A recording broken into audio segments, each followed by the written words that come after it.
नमस्कार. लोकशाही विशेषमध्ये मी विशाल पाटील आपल्या सगळ्यांचं स्वागत करतो. देवदूतांची फरफट का होतीये यावरती आज आपण खरं तर चर्चा करणार आहोत. कारण मार्ड म्हणजे निवासी डॉक्टरांनी पुन्हा एकदा संपाचं हत्यार उपसलेलं आहे आणि यावेळी त्यांनी बेमुदत संप करण्याचा निर्धार केला आहे. असं कोणतं कारण आहे ज्यासाठी मार्ड डॉक्टरांना नेहमी संपावरती जाण्याचा इशारा द्यावा लागतो किंवा संप करावा लागतो? संपावरती जाण्यापूर्वी ते राज्य सरकारशी संपर्क साधतात का, सरकारशी चर्चा करतात का, असे अनेक प्रश्न या निमित्तानं उपस्थित होतात. आणि त्याचवेळी डॉक्टरांच्या संपामुळे रुग्णांचेही हाल होतात. यातून मार्ग कसा काढता येईल? रुग्णांचे हाल न होता मार्ड डॉक्टरांचे प्रश्न सुटू शकतील का? बरं, या डॉक्टरांच्या मागण्या मान्य आहेत की अवास्तवी आहेत याचाही विचार व्हायला हवा. याच विषयावरती आपण आजच्या लोकशाही विशेषमध्ये करणार आहोत चर्चा. तत्पूर्वी पाहूयात लोकशाहीचा हा स्पेशल रिपोर्ट.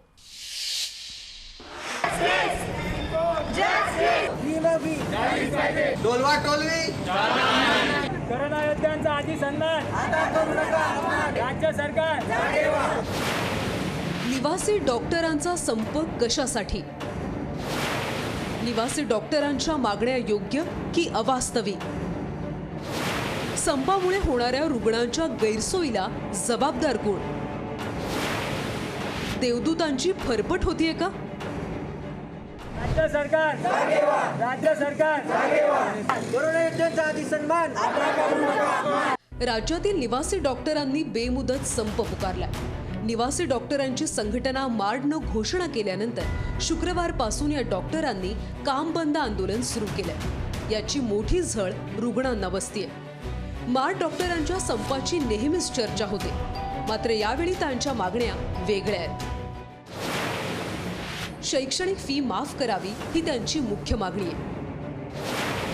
शिवाय या डॉक्टरांना कोविड भत्ता द्यावा, हॉस्टेलची व्यवस्था उत्तम करावी आणि डॉक्टरांच्या मानधनातून TDS कापू नये. हे डॉक्टर विद्यार्थी आहेत MD आणि MS चे. गेल्या वर्षी कोविडमुळे त्यांच्या शिक्षणात अडथळे आले. शिवाय कोविडमुळे त्यांना कोरोना रुग्णांची सेवा करावी लागली. त्यामुळे शिक्षण थांबलं आणि कोविड ड्युटी सुरू झाली. म्हणून शैक्षणिक फी माफ करून कोविड भत्ता देण्याची त्यांची मागणी आहे. मागच्या वर्षी आमचं जे शैक्षणिक नुकसान झालं आहे, तर ते शैक्षणिक नुकसान होऊनही सरकार आमच्याकडून त्याचे शैक्षणिक शुल्क जे आकारत आहे हे चुकीचं आहे.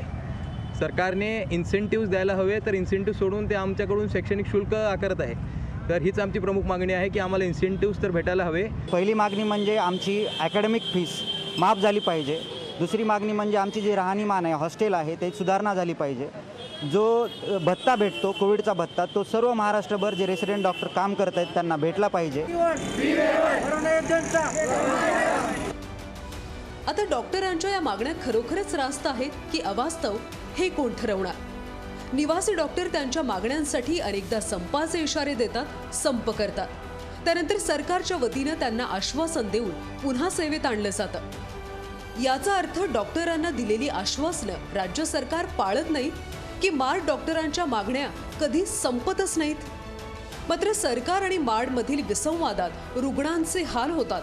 त्याचं काय, हा प्रश्न मात्र उपस्थित होतोय. ब्युरो रिपोर्ट, लोकशाही न्यूज. कोरोना योद्ध्यांचा आधी सन्मान राज्य सरकार. आणि याच महत्त्वाच्या विषयावरती अधिक जाणून घेण्यासाठी चर्चा करण्यासाठी आपण आमंत्रित केलेला आहे नागपूर या ठिकाणाहून मार्डचे प्रतिनिधी डॉक्टर मयंक दातार आपल्यासोबत आहेत. त्याबरोबर वैद्यकीय सामाजिक कार्यकर्ता डॉक्टर प्रदीप पाटील आपल्यासोबत आहेत. काँग्रेस प्रवक्ता डॉक्टर राजू वाघमारे आणि भाजप प्रवक्ता विनोद वाघ देखील या चर्चासत्रामध्ये आपल्यासोबत जोडले गेलेले आहेत. सुरुवात डॉक्टर मयंक दातार यांच्यापासून करूया. डॉक्टर मयंक दातार, प्रत्येक काही महिन्यांनंतर मार्ड संपावरती जाते. मार्ड एकाच वेळेला तोडगा का काढत नाहीये? यावेळेला अशा कुठल्या पुन्हा एकदा मागण्या आहेत ज्या सरकार दरबारी मांडल्या गेल्या आहेत का, आणि मांडल्या गेल्या असतील तर त्या का अमान्य आहेत आणि का पुन्हा एकदा संपावरती जावं लागतंय? डॉक्टर मयंक दातार.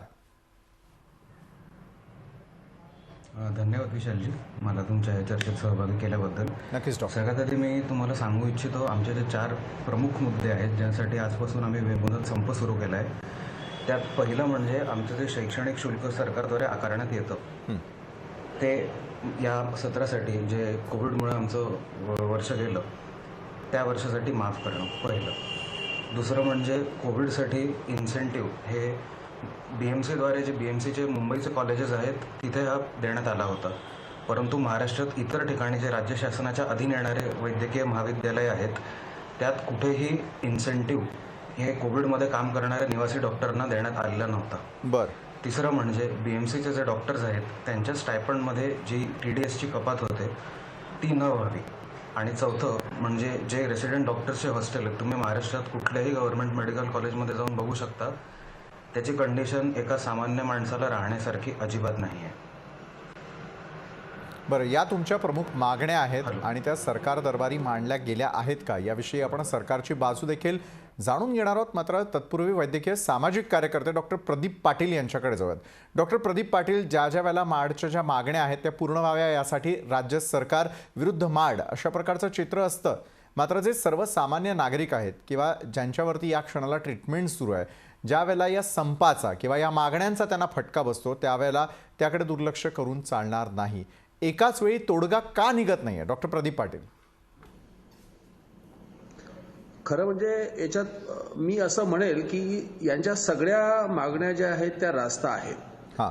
परंतु यांच्या मागण्या सोडवणार कोण? म्हणजे राज्य सरकार सोडवणार की जे शासकीय पदाधिकारी बसले आहेत या दोघांच्या मधला जो दुवा असतो, म्हणजे प्रत्येक महाविद्यालय डीन आहे, डीनला ह्या सगळ्या गोष्टी माहिती आहेत. मग डीन मंत्र्यांशी बोलत नाहीत का? डीन सेक्रेटरीशी बोलत नाहीत का?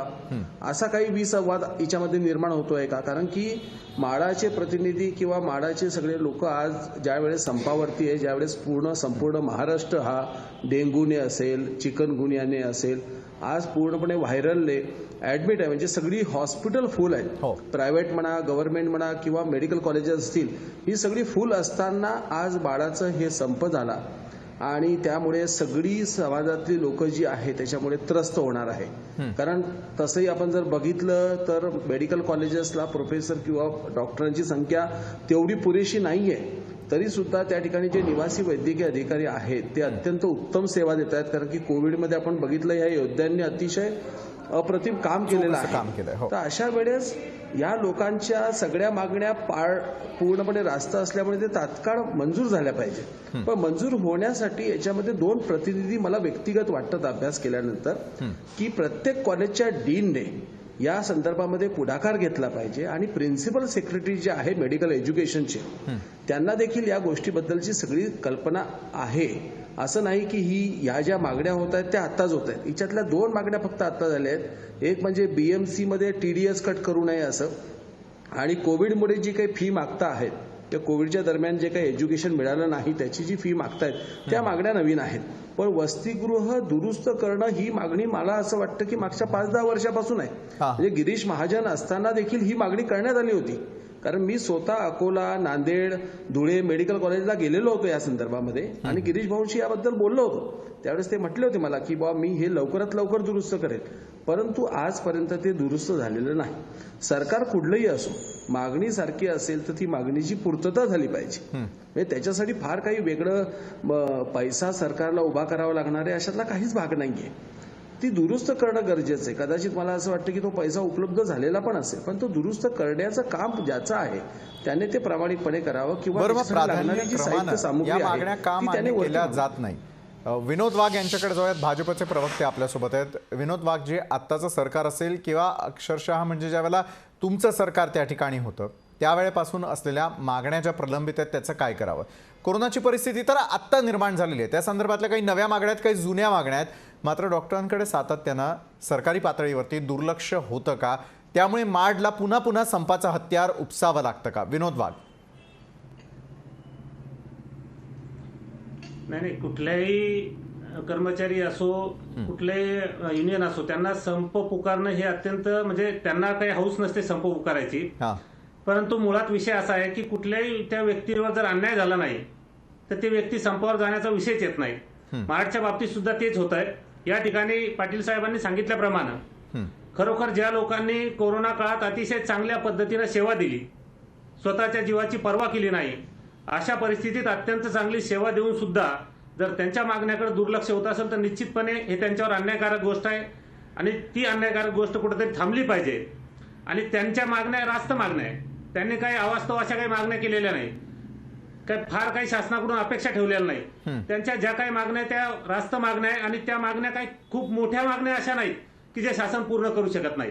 परंतु तरी सुद्धा आरोग्य विभागाच्या बाबतीत आणि त्यातल्या त्यात आरोग्य सेवा देताना इतकं सगळ्या जीवाची पर्वा न करता ती सेवा देत असताना अशा लोकांच्या मागण्या प्रलंबित का राहतात, हाच एक मुख्य प्रश्न या ठिकाणी निर्माण होतो. आणि शासनानं या विषयाकडे तरी प्रथम प्राधान्य निश्चितपणे दिलं पाहिजे.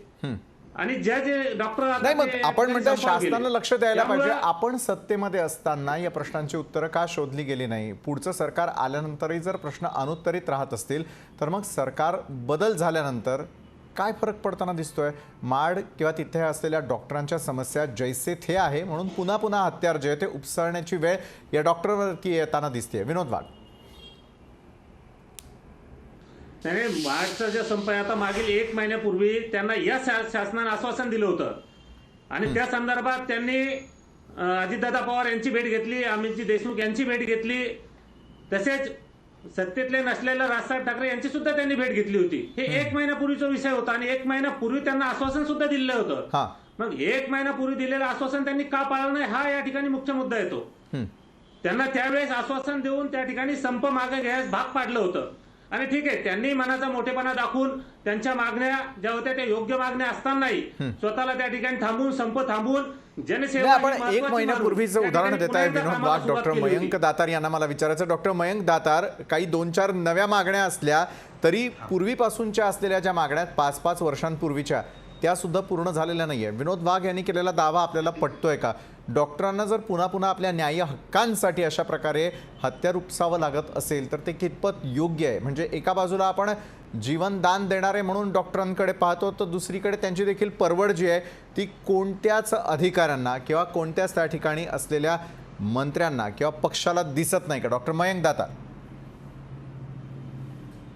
वाघ साहेबांनी म्हटल्याप्रमाणे मी तर फक्त थोडी सुधारणा करीन. तर 1 महिन्यापूर्वी नाही, 5 महिन्यांपासून आमची शासन, अधिकारी, मंत्री यांसोबत विविध स्तरावर बैठकी सुरू आहेत आणि आमच्या मागण्या त्यांच्यापर्यंत पुरवण्याचा सतत प्रयत्न सुरू आहे. गेल्या 5 महिन्यापासून हे सगळं होत आलं आहे आणि दरवेळेस आम्हाला फक्त कोरडी मौखिक आश्वासनं देण्यात गेली आहे. त्यामुळे आम्हाला आता अजून पुढे आमच्या पुढे काही मार्ग न राहिल्यामुळे आम्हाला हे संपाचा जो मार्ग आहे तो अवलंब करावा लागलेला आहे. आणि ह्यात मी तुम्हाला परत सांगू इच्छितो की जी इमर्जन्सी सर्व्हिसेस आहेत त्या कुठल्याही प्रकारे, मग ते कोविडची असो, ICUची असो, इमर्जन्सी सर्जरीज असो, ॲक्सिडेंट केसेस असतात, डिलिव्हरीज असतात, त्या कुठल्याही शासकीय मेडिकल कॉलेजमध्ये बंद केलेल्या नाही आहेत. जे रेसिडेंट डॉक्टर इमर्जन्सी ड्युटीवर आहेत ते आपल्या सेवा तशाच पुरवत आहेत. त्यात कुठल्याही प्रकारचा बंद आम्ही जो आहे तो केलेला नाही आहे. बरोबर आहे. डॉक्टर मयंक दातार, मला आपल्याला प्रश्न करायचा आहे, अशा कुठल्या अवास्तव मागण्या आहेत डॉक्टरांच्या की ज्या पूर्ण होऊ शकत नाही? बघा, आम्ही तर जे मागण्या करतोय शासनाला जरी त्या जास्त वाटत असतील तरी आम्हाला रास्त वाटत आहेत. पहिलं म्हणजे सरकार दरवर्षी शैक्षणिक फी जी आहे ती काही टक्क्यांनी वाढवते. त्याच प्रमाणात आमची ही मागणी आत्ताची नसून ती फार जुनी आहे की जे आम्हाला विद्यावेतन पुरवण्यात येतं त्यातही वेळोवेळी संशोधन झालं पाहिजे. जसं सरकारी कर्मचाऱ्यांचा महागाई भत्ता वाढतो, आम्ही कर्मचारी नाही आहे, आम्ही निवासी डॉक्टर आहे, पण आम्हालाही याच समाजात वावरायचं आहे, आम्हालाही याच लोकांशी संबंध ठेवायचा आहे. म्हणजे आम्ही त्याच समाजात वापरतो, ती महागाई आम्हालाही तितकंच अफेक्ट करते जितकं समाजातल्या बाकी लोकांना. तर ज्या प्रकारे इतर कर्मचाऱ्यांचा जो भत्ता आहे तो वाढवण्यात येतो, तर जे निवासी डॉक्टर आहे त्यांच्या विद्यावेतनात वाढ ही वेळोवेळी का केली जात नाही हा नेहमीचा प्रश्न आहे. हे फक्त या सरकारपर्यंत मर्यादित नसून हा विषय खूप जुना आहे. दुसरी गोष्ट, जी TDSची गोष्ट BMCच्या कॉलेजेसच्या बाबत होत आहे, तर इन्कम टॅक्स ॲक्टमध्ये जर का तुम्ही बघाल तर सॅलरी ह्यावर टॅक्स डिडक्टेड ॲट सोर्स जो आहे तो झाला पाहिजे. तर आम्ही जे आहोत निवासी डॉक्टर, आम्ही एका प्रकारे स्टुडंट आहोत इथे, जे मेडिकल पोस्ट ग्रॅज्युएशनचं शिक्षण घेत असताना इथे आपल्या सेवा पुरवतोय आणि त्याच्या मोबदल्यात सरकार आम्हाला विद्यावेतन पुरवतोय. तर जर का ही आमची सॅलरी नाही आहे तर त्याच्यावर TDS कसं कापू शकते गव्हर्नमेंट, हा विषय आहे दुसरा.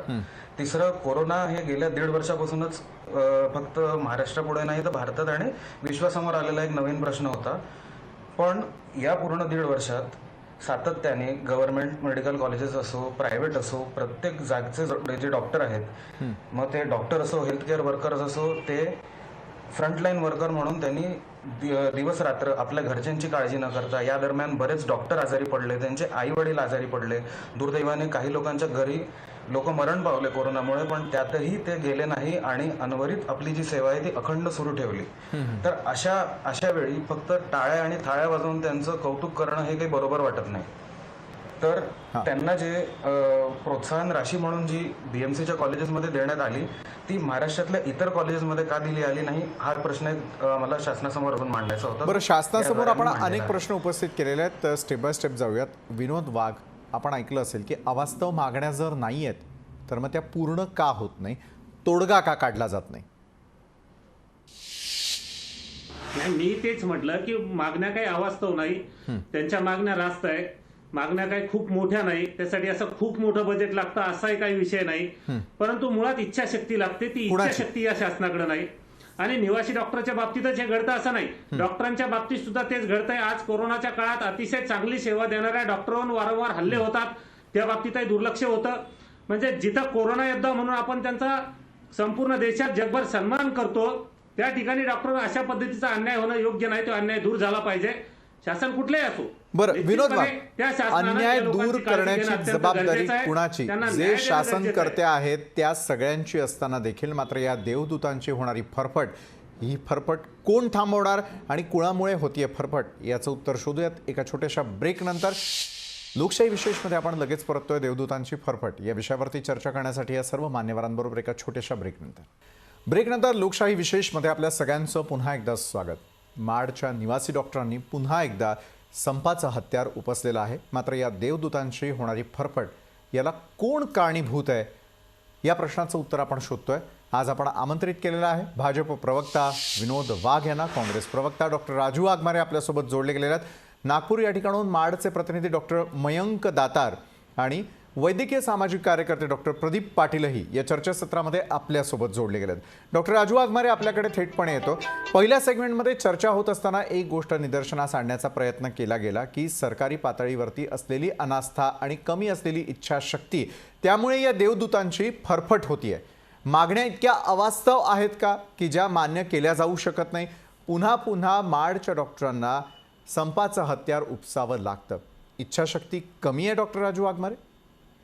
सगळ्यात पहिली गोष्ट म्हणजे की सरकारची इच्छाशक्ती नाही असं म्हणणाऱ्यांनी स्वतःच्या 5 वर्षामध्ये डॉक्टरांची परिस्थिती कशा प्रकारे हाताळली आणि डॉक्टरांवर किती हल्ले झाले आणि त्याच्यासाठी काय उपाययोजना केल्या याची माहिती जनतेला दिली तर बरं होईल. प्रश्न असा आहे की प्रश्न इच्छाशक्तीचा नाही आहे.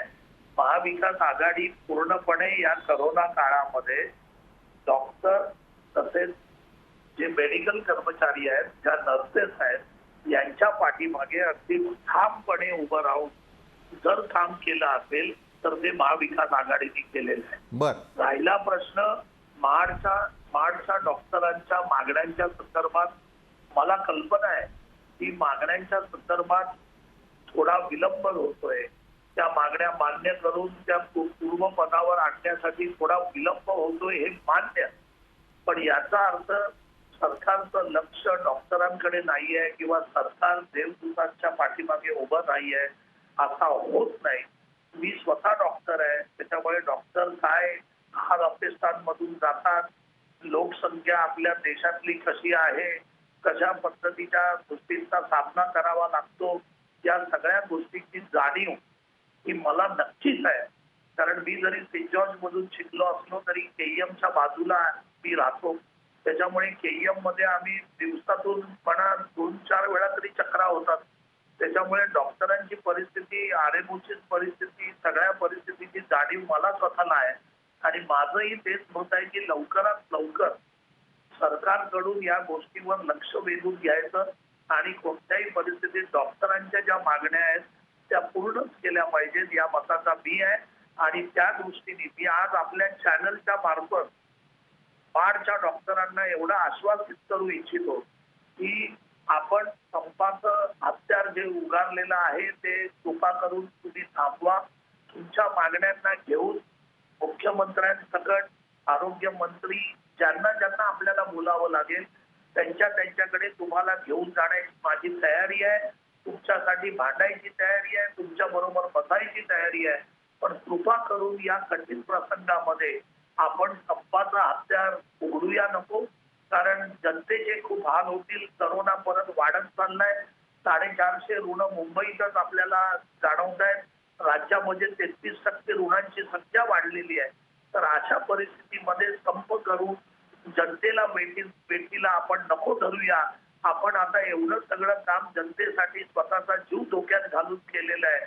तर थोडा धीर ठेवा.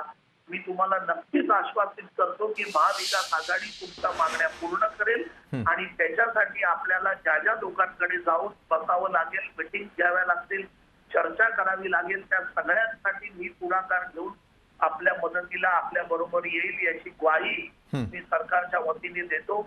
पण डॉक्टरांच्या मागण्या ज्या आहेत त्या पूर्ण झाल्याच पाहिजेत आणि त्यांचे हाल अपेक्षा ज्या होत आहेत त्याच्यातून त्यांना बाहेर काढलं पाहिजे. या स्पष्ट मताचा मीही डॉक्टर आहे आणि मीही त्याच मताचा आहे. नक्कीच. डॉक्टर राजू वाघमारे, आपण आश्वस्त करता आहात. डॉक्टर मयंक दातार आहेत माडचे प्रतिनिधी आपल्यासोबत. डॉक्टर मयंक दातार, डॉक्टर राजू वाघमारे हे एका बाजूला आश्वासन देताना दिसतात. आता तरी संप मागं घेतला जाणार का, की थेटपणे मुख्यमंत्र्यांशी भेटल्यानंतरच किंवा आपले प्रतिनिधी आणि त्यांची ज्यावेळेला बैठक होईल त्याच वेळेला हा संप मागं घेतला जाणार आहे? कारण महाविकास आघाडी सरकारकडून डॉक्टर राजू वाघमारे यांनी आश्वस्त केल्यानंतरही हा संप अशाच प्रकारे सुरू ठेवणार आहात का डॉक्टर मयंक दातार? सगळ्यात आधी तर डॉक्टर वाघमारे सरांचे आभार की त्यांनी स्वतः डॉक्टर असल्यामुळे आमची बाजू समजून घेण्याचा प्रयत्न केला आणि आमची जी मतं आहेत, आमच्या ज्या समस्या आहेत त्या सरकारपर्यंत नेण्याचं आश्वासन दिलं. परंतु मी जे मगापासून सांगतोय, पहिलं म्हणजे ही जी आमची समस्या आहे ही आम्ही गेले 5 महिने सरकार, अधिकारी, शासन यांच्याशी विविध स्तरावर चर्चा करत आलो आहोत. 5 महिन्यापासून आम्हाला फक्त आश्वासनच दिली जात आहेत. त्यामुळे आम्हाला हे संपाचं जे हत्यार आहे ते आता उपसावं लागलं आहे. दुसरं म्हणजे जसं सर म्हणाले की कोरोनाचे रुग्ण वाढत चालले आहेत, तर मी पुन्हा एकदा सांगू इच्छितो, इमर्जन्सी सर्व्हिसेसमध्ये कोरोना देखील सामील आहे. ज्या ज्या गव्हर्नमेंट मेडिकल कॉलेजेसमध्ये कोविडचे ICUs आहेत तिथे जे रेसिडेंट डॉक्टर्स पोस्टेड आहेत ते आपली सेवा अजूनही तशीच देत आहेत. कोरोनाच्या रुग्णांच्या बाबतीत कुठलीही प्रकारची हलगर्जी जी आहे ती कोणीही रेसिडेंट डॉक्टरकडून बाळगली जात नाही आहे. त्यांचे उपचार तसेच सुरू आहेत. बरोबर. रुग्णांना जरी त्याचा फटका बसत नाही असं आपण म्हणत असला किंवा इमर्जन्सीमध्ये त्या ठिकाणी अनेक डॉक्टर्स जे ते कामावरती, मात्र डॉक्टर प्रदीप पाटील यांच्याकडे मी पुन्हा एकदा येईल. डॉक्टर प्रदीप, 5 महिने किंवा 1 महिन्याचा हा विषय नसून गेल्या कित्येक वर्षांपासून सुरू असलेली आंदोलनं जी आहेत ती आपण पाहतोय. डॉक्टर राजू वाघमारे यावेळेला जे आहेत ते टेलिव्हिजनच्या माध्यमातून स्पष्टपणे या ठिकाणी आश्वासन देण्यासाठी तयार आहे. मात्र अशा कुठल्या मागण्या आहेत की सरकार दरबारी पुन्हा पुन्हा जे आहे ते जावं लागतंय, किंवा त्या ठिकाणी जर आज डॉक्टर राजू वाघमारे अशा प्रकारे आश्वस्त करू शकत असतील तर मग मात्र मुख्यमंत्री याकडे दुर्लक्ष करतायत का? आरोग्यमंत्र्यांचं याकडे लक्ष नाही आहे का? डॉक्टरांना आता पुन्हा एकदा आणखी आक्रमक व्हावं लागतं आणि संप केल्यानंतरच सरकारला जाग येते का? डॉक्टर प्रदीप पाटील, मला याच्यावरती आदरणीय राजू वाघमारे सर तिथं आहेत, दातार दादा आहेत, वाघ सर आहेत, तर माझं याच्यावरती अगदी स्पष्ट मत असं आहे, सरकारला जर भविष्यामध्ये रुग्णांची भरपेट बघायची नसेल तर याच्यावरती 7 लोकांची 9 लोकांची कमिटी बसवली पाहिजे. तिच्यामध्ये मार्टची प्रतिनिधी असतील, विरोधी पक्षाचे प्रतिनिधी असतील, IAS ऑफिसर असेल, डीन असू शकतात आणि सरकारमधले प्रतिनिधी असू शकतात, जेणेकरून ह्या मागण्यांचा निर्णय झाला पाहिजे आणि सातत्याने दर महिन्याला वर्षभरामध्ये याचा पाठपुरावा झाला पाहिजे. तर ह्या मागण्या थांबतील. म्हणजे ज्या मागण्या रास्त आहेत, जसं फी माफ केली पाहिजे, मान्य आहे. TDSच्या संदर्भातला विषय हा लेखा परीक्षकचा आहे, इन्कम टॅक्सचा आहे. तो वेतनामध्ये येतो की मानधनामध्ये येतो की तो फ्रीमध्ये येतो, त्याच्याबद्दलचा निर्णय हा इन्कम टॅक्स ठरवेल. कोविड प्रोत्साहन तर 100% दिलं पाहिजे, कारण महाराष्ट्र सरकारने इतर ठिकाणी जर ते दिलं असेल तर सगळे लोक समान आहे. भारतात लोकशाही आहे, त्याच्यामुळे सगळ्यांना ते मिळालंच पाहिजे. तर याच्यामध्ये माझं व्यक्तिगत मत असं आहे की सरकार कुठलंही असो, ते आत्ताचं महाविकास आघाडी असेल की पूर्वीचं सरकार असेल, सरकार बदलत राहतील किंवा सरकार येत राहतील, पण निर्णय होण्यासाठी याच्यावरती समिती गठीत झालीच पाहिजे, जेणेकरून आपल्या निवासी वैद्यकीय अधिकाऱ्यांना यापुढे भविष्यात कधीही संप करण्याची गरज पडू नये, जनता वेठीस धरली जाऊ नये. आणि फक्त मी निवासी वैद्यकीय अधिकाऱ्यांबद्दल बोलत नाही, कारण की आदरणीय राजू सर इथं आहेत, त्यांनी पक्षामध्ये किंवा सरकारमध्ये ते असल्यामुळे त्यांनी अमितदादांबरोबर बसून याबद्दल निर्णय घ्यावा. प्रत्येक ठिकाणी ह्या समित्या असल्या पाहिजे. सेंट्रल गव्हर्नमेंटमध्ये जर बघाल तुम्ही तर सेंट्रल गव्हर्नमेंटमध्ये पण अशाच प्रकारच्या काही कमिटी आहेत.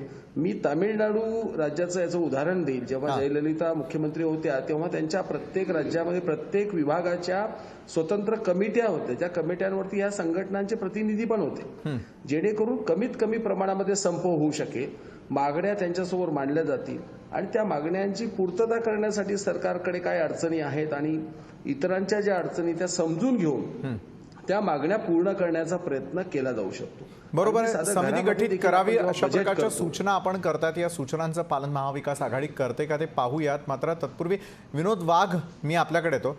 विनोद वाघजी, यावेळेला आश्वासन तर दिलं गेलेलं आहे, मात्र अशा प्रकारची आश्वासनं तुमच्याही काळात दिली गेली आणि आता महाविकास आघाडी सरकारकडनं पण दिली जाताना दिसतात.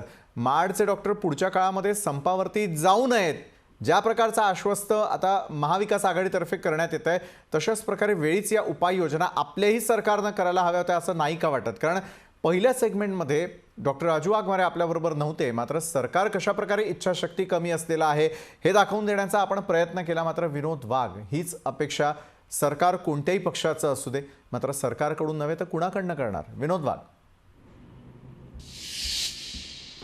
निश्चितपणे वाघमारे साहेबांनी या ठिकाणी मीडियावर येऊन सांगितल्यापेक्षा प्रत्यक्षात कृतीतून त्या ठिकाणी ते आश्वासन पाळलं पाहिजे. त्या लोकांना, निवासी डॉक्टरांना न्याय दिला पाहिजे. या ठिकाणी मीडिया समोर येऊन पुतना मावशीचं प्रेम दाखवून होत नाही. आणि शेवटी या महाराष्ट्रात मराठीत एक म्हण आहे, यांनी महाविकास आघाडीने किती आश्वासनं दिली, ते आतापर्यंत किती आश्वासनं पाळली. त्यामुळे लबाडाचा अवतन जेवल्याशिवाय काही खरं नाही, ही जी म्हण आहे ती तंतोतंत यांच्यावर लागू होते. आता जरी वाघमारे साहेबांनी या ठिकाणी त्यांना आश्वासन दिलं असेल तर निश्चितपणे वाघमारे साहेबांचं मी स्वागत करतो. परंतु ते आश्वासन प्रत्यक्षात कृतीत उतरून त्या ठिकाणी या निवासी डॉक्टरांना ज्यावेळेस न्याय मिळेल त्यावेळेस आम्ही त्यांचे आभार या ठिकाणी व्यक्त करू. बरं विनोद वाघ, पुतना मावशीचं प्रेम असा आपण उल्लेख महाविकास आघाडीचा का केला? विनोद वाघ, आपण पुतना मावशीचं प्रेम असा थेटपणे आरोप जो आहे तो महाविकास आघाडीवर का केला? या ठिकाणी जर वाघमारे साहेब येऊन म्हणतात की निश्चितपणे त्यांच्या मागण्या योग्य आहे, त्या पूर्णत्वास नेल्या पाहिजे, मग एवढ्या दिवसापासून तुम्ही त्या मागण्या पूर्णत्वास का नेल्या नाही? आज जर तुम्ही मीडिया समोर येऊन सांगता की निश्चितपणे त्यांच्या मागण्या योग्य, त्यांना न्याय मिळाला पाहिजे, मग इतक्या दिवसात तुम्ही न्याय का? बरं, डॉक्टर राजू वाघमारे उत्तर देतील. डॉक्टर राजू वाघमारे, आतापर्यंत सरकारकडून एखादा प्रतिनिधी त्या ठिकाणी पाठवण्यात आलेला आहे का आणि तोडगा काढण्याचा प्रयत्न आपण केला का? डॉक्टर राजू वाघमारे. हे पुतना मावशीचंच प्रेम या ठिकाणी म्हणावं लागेल. डॉक्टर राजू वाघमारे. सगळ्यात पहिली गोष्ट म्हणजे भाजप सारख्या खोट्या घोषणा 15 लाखापासून ते आजपर्यंत देण्याची प्रथा ना काँग्रेस 15 लाखाची घोषणा केलीच कोणा? पहिले तर इथेच तुम्ही लबाड बोलताय. हेच सगळ्या भारताने बघितलंय, सगळ्या देशांनी बघितलंय. मुळात ते विषय नीट समजून घ्या. 15 लाखाची घोषणा वाघमारे साहेब कधी केलीच नव्हती. तो विषय समजून घ्या आणि त्यानंतर डॉक्टर राजू वाघमारे म्हणजे जुगाड होता हे जे सांगितलं जातं तेच प्रतिनिधी पुन्हा एकदा बोलतात. डॉक्टर राजू वाघमारे. परंतु त्या विषयावर जरा अभ्यास करा. अजूनही लोकांची दिशाभूल करू नका. विनोद वाघ आपल्याकडे पुन्हा एकदा येईल. डॉक्टर राजू वाघमारे बोला. करणार आहात तुम्ही? विशालजी, या वाघ साहेबांना किंवा बीजेपीच्या प्रवक्त्यांना नैतिकता, ते चांगल्या पद्धतीने कसं वागावं कळत नाही. आता ते बोलताना मी ऐकत होतो ना, नैतिकता शिकण्याची वेळ नाही आली वाघमारे साहेब. अहो मग जरा तुम्ही, तुमच्याकडे सभ्यता असेल, संस्कार असतील तर जरा गप्प बसा, दुसऱ्यांना बोलू द्या. विनोद वाघ आपल्याकडे मी पुन्हा एकदा येतो. डॉक्टर राजू वाघमारे, आतापर्यंत जर माडनं संप पुकारलेला असेल तर सरकारचा प्रतिनिधी त्या ठिकाणी जाऊन तोडगा का काढत नाहीये? डॉक्टर राजू वाघमारे. बघा, हे जे प्रश्न आहेत हे मी तुम्हाला सांगितलं मगाशीच, हे काही आता ह्या 2 वर्षामध्ये उपस्थित झालेले प्रश्न नाही आहेत. हे प्रश्न यांच्या सरकारच्या काळात पण होते, पण ते काय अर्धवट लोक बसले आणि त्यांना कल्पना नसेल की ते बडबड करत राहतात. हे प्रश्न काय आता उपस्थित झालेले नाही आहेत, हे याच्या अगोदर पण होते. प्रश्न असा आहे की सरकार कोणतंही असो, प्रत्येक प्रश्न हळूहळू का होईना पण तो सोडवता आला पाहिजे आणि तो सुटला पाहिजे. आणि डॉक्टरांच्या बाबतीत तर हे प्रश्न नक्कीच सुटले पाहिजेत. ज्या पद्धतीतून आजची परिस्थिती आहे किंवा भविष्यातली परिस्थिती आहे, त्या परिस्थितीचा जर सामना आपल्याला करायचा असेल तर निवासी डॉक्टर घ्या आणि इतर डॉक्टर घ्या, यांच्या समस्या ह्या सुटल्याच पाहिजेत, या मताचा मी आहे. की परत एकदा सांगतो की मयंकजी आपल्या शो मध्ये आहेत, या शो नंतर मयंकजींना माझा नंबर द्या किंवा माझा नंबर त्यांचा नंबर मला द्या. नक्कीच डॉक्टर. संपर्क करून कशा पद्धतीने आरोग्य मंत्र्याची आपण मीटिंग करूया, कशा पद्धतीने मुख्यमंत्री साहेबांकडे आपण जाऊ, याची सगळी आपण व्यवस्था करू. आणि कोणत्याही परिस्थितीमध्ये या गोष्टीला न्याय मिळाला पाहिजे, डॉक्टरांना न्याय मिळाला पाहिजे, यासाठी आपण प्रयत्न करणं आवश्यक आहे. आणि राहिला प्रश्न, आपण घोषणा देतच नाही, आम्ही खोटं काही सांगतच नाही. खोटं आम्ही ह्याच्यापूर्वी पण नाही सांगितलं आणि आजही नाही सांगत आहे आम्ही. नाही, बरोबर. डॉक्टर राजू वाघमारे, आपण एक हात पुढे केलेला आहे, तर माडकडनं दुसरा हात पुढे येणार का? डॉक्टर मयंक दातार यावेळेला तोडगा काढण्यासाठी डॉक्टर राजू वाघमारे जर पुढाकार घेत असतील तर हा पुढाकार आता माडकडनं देखील होणं आवश्यक आहे. होणारी फरफट देवदूतांची असेल किंवा त्या ठिकाणी असलेल्या पेशंट्सची असेल, ती थांबवणं हे आपल्या सगळ्यांचं काम आहे. डॉक्टर मयंक दातार एक हात पुढे आला, दुसरा हात पुढे करणार.